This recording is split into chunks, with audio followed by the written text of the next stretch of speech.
चलिए मैं आपको एक सिचुएशन देता हूँ। इसमें दो ऑप्शन है आपके पास। पहला ऑप्शन जिसमें आप 1000 रुपये का प्रॉफिट कर सकते हो और दूसरा ऑप्शन जिसमें आप 100 रुपये का प्रॉफिट कर सकते हो। आप कौन सा चूज़ करोगे? चलिए एक और सिचुएशन देता हूँ। इसमें एक ऑप्शन है आपके पास जिसमें आप 1000 रुपये का लॉस कर सकते हो और दूसरा ऑप्शन है कि आप 100 रुपये का लॉस कर सकते हो। इसमें से कौन सा चूज़ करोगे? आई नो ज़्यादातर लोगों ने 1000 रुपये का प्रॉफिट और 100 रुपये का लॉस यही चूज़ किया होगा, राइट? क्योंकि नॉर्मली हम ऐसा ही सोचते हैं। लेकिन अगर ट्रेडिंग में आपको सक्सेसफुल होना है तो ये माइंडसेट नहीं चलेगा, हमें थोड़ा अलग सोचना पड़ेगा। वो क्या? आइए देखते हैं इस वीडियो में। हेलो दोस्तों, इस चैनल में आपका स्वागत है। मेरा नाम कौशल है और मैं एक फुल टाइम ट्रेडर और इन्वेस्टर हूँ स्टॉक मार्केट्स में। इस चैनल के थ्रू हमारा प्रयास है कि बेसिक से लेकर एडवांस टॉपिक पर हम बिल्कुल आसान भाषा में वीडियोस बनाएं और आपके लिए लेकर आए, जिससे कि आप अपने लिए एक सही डिसीजन ले सकें और मोस्ट इंपॉर्टेंट आप वो गलतियाँ ना दोहराएं जो ज़्यादातर लोग अपने शुरुआत के दिनों में करते हैं। तो चलिए शुरू करते हैं। तो चलिए उन्हीं सिचुएशंस को कंटिन्यू करते हैं। पहली सिचुएशन, उसमें जो पहला ऑप्शन था जिसमें हमें 1000 रुपये का प्रॉफिट हो सकता था, उसमें सपोज लॉस भी 1000 रुपये का हो सकता है। और जो दूसरा ऑप्शन है जिसमें हमें 100 रुपये का प्रॉफिट हो सकता था, उसमें हमें लॉस जो है वो 50 रुपये का हो सकता है। यानी कि पहले ऑप्शन में हमें 1 रुपये के लॉस के सामने 1 रुपये का प्रॉफिट हो सकता है और दूसरे ऑप्शन में 1 रुपये के लॉस के सामने 2 रुपये का प्रॉफिट हो सकता है। अब कौन सा ऑप्शन बेटर है?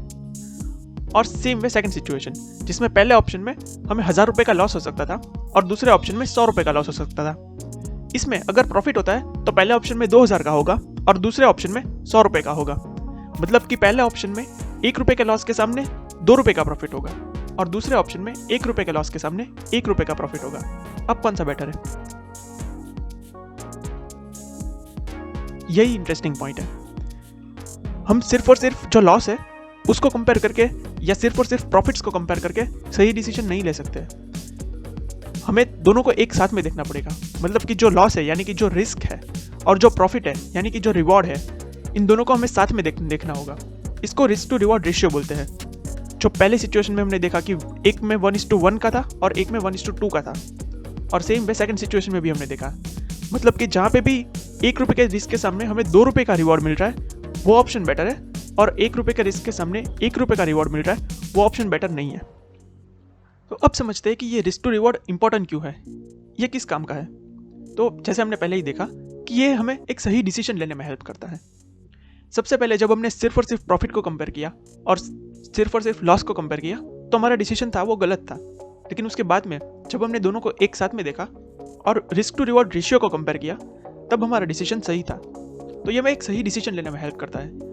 ये सब जगह पे अप्लाई होता है। लाइक हमारी लाइफ के अलग अलग एस्पेक्ट में हर जगह पे ये हेल्प करता है। चाहे हम कोई बिजनेस कर रहे हैं तो वहाँ पे भी ये बहुत ज़रूरी है देखना कि अगर बिजनेस नहीं चला तो कितना है जो हम मैक्सिमम लूज कर सकते हैं, कितना पैसा हम गवा सकते हैं, और अगर बिजनेस चल गया तो हमें कितना पैसा मिल सकता है। सेम वे लाइफ के किसी भी जगह पे हम इसको अप्लाई कर सकते हैं और ट्रेडिंग में भी अप्लाई कर सकते हैं। ट्रेडिंग में भी ये बहुत इंपॉर्टेंट होता है समझना कि प्रॉफिट के साथ में हमारा लॉस कितना हो सकता है, क्योंकि अगर ये दोनों चीज़ें हमें नहीं पता है तो बहुत ज़्यादा चांसेस है कि हमें गलत डिसीजन लेंगे।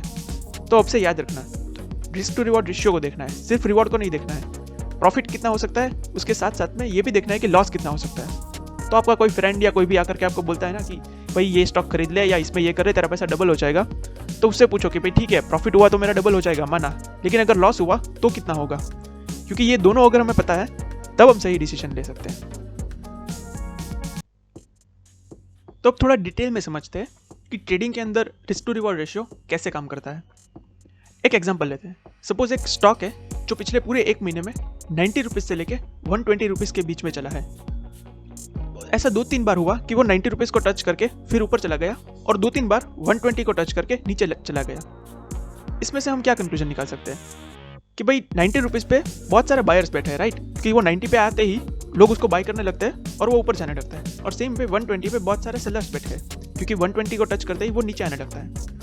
और मान लो अभी उस स्टॉक की प्राइस है वो 100 रुपीज़ चल रही है, तो क्या हम ऐसा कर सकते हैं कि 100 रुपीज़ में हमने इसको बाय कर लिया, अगर वो 90 से नीचे चला गया तो हम उसको सेल कर देंगे, या तो वो 120 पे चला गया तो हम उसको सेल कर देंगे।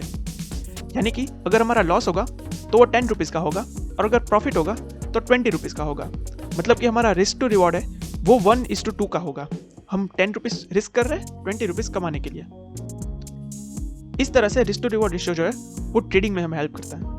अब इसका फ़ायदा क्या है, इसको 1:2 करने का फ़ायदा क्या है? तो पहले वीडियो में जो हमने एग्जांपल लिया था उसको याद करो। उसमें हमने क्या देखा था, 60% ऑफ द टाइम हम प्रॉफिट कर रहे थे और 40% ऑफ द टाइम हम लॉस कर रहे थे। तो आउट ऑफ 20 ट्रेड्स हम 12 ट्रेड्स में प्रॉफिट कर रहे थे और 8 में लॉस कर रहे थे, यानी कि डिफरेंस 12 - 8 4 का हम प्रॉफिट कर रहे थे, क्योंकि वहाँ पे हमने जो रिस्क टू रिवॉर्ड रेशियो है वो 1:1 का ही रखा था।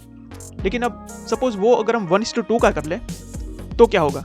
तो अगर हम 40% ऑफ द टाइम प्रॉफिट करेंगे और 60% ऑफ द टाइम लॉस करेंगे तब भी हम उतना प्रॉफिट कमा लेंगे। देखते हैं कैसे।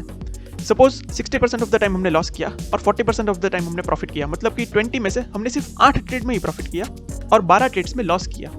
तो उन 8 ट्रेड्स में हमारा प्रॉफिट कितना होगा? प्रॉफिट हमने इस बार 2 का रखा है और लॉस 1 का रखा है, तो 8 × 2 मतलब कि 16, और जो लॉस है वो 1 का है, मतलब 12 × 1 सो 12, तो 16 - 12 4। तो यहाँ पे भी हमने 4 रुपीज़ का प्रॉफिट कमा लिया। मतलब कि रिस्क टू रिवॉर्ड रेशियो को 1:1 से जब हमने 1:2 कर लिया तो हम कम नंबर ऑफ टाइम्स सही रहेंगे तब भी हम उतना ही प्रॉफिट कमा लेंगे। इस तरह से रिस्क टू रिवॉर्ड रेशियो जो है वो हमारी ट्रेडिंग को और बेटर कर देता है। तो हमने ये तो समझा कि रिस्क टू रिवॉर्ड रेशियो क्या होता है, वो कैसे काम करता है, लेकिन हमने बार बार 1:2 इसको बहुत रिपीट किया। तो भाई ये 1:2 ही क्यों? मतलब कितना रिस्क टू रिवॉर्ड रेशियो होना चाहिए? क्या रिस्क टू रिवॉर्ड रेशियो एक अच्छा रेशियो माना जाता है? तो इसका कोई ऐसा रूल नहीं है कि भाई इतना ही होना चाहिए, इतना नहीं होना चाहिए, ऐसा कुछ भी नहीं है। वो कुछ भी हो सकता है। अगर नॉर्मली हम देखा जाए तो ज़्यादातर केसेस में ये जो रिस्क टू रिवॉर्ड रेशियो है वो 1:1 से लेकर 1:3 के बीच में होता है। ज़्यादातर ट्रेडर्स का रिस्क टू रिवॉर्ड रेशियो इसके बीच में ही होता है। लेकिन ये सही है या नहीं, ये काम करेगा नहीं, ये एक और चीज़ पे डिपेंड करता है। वो ये है कि हम कितनी बार सही रहते हैं। जो हम 2 चीज़ें देख रहे थे ना जब हम प्रॉफिट कैलकुलेट कर रहे थे कि भाई 1:2 का रिस्क टू रिवॉर्ड है लेकिन हम 40% ऑफ द टाइम सही रह रहे थे, तो वो जो सही रहने वाला जो पॉइंट है वो भी इंपॉर्टेंट है, उसको एक्यूरेसी बोलते हैं। तो हमारी एक्यूरेसी क्या होनी चाहिए और हमारा रिस्क टू रिवॉर्ड रेशियो क्या होना चाहिए और कैसे हम इन दोनों का एक प्रॉपर मिक्स बना सकते हैं, वो हम नेक्स्ट वीडियो में समझेंगे। हमारा मिशन है स्टॉक मार्केट से रिलेटेड A to Z बातें सिंपल लैंग्वेज में ज़्यादा से ज़्यादा लोगों तक पहुंचाना। तो अगर आपको हमारा ये प्रयास पसंद आया तो इस वीडियो को लाइक कीजिए, अपने फ्रेंड्स और फैमिली के साथ में शेयर कीजिए, इस चैनल को सब्सक्राइब कीजिए और बेल आइकन को प्रेस कीजिए ताकि फ्यूचर में आने वाली कोई भी वीडियोज़ आप मिस ना करें। इस वीडियो को देखने के लिए बहुत बहुत धन्यवाद।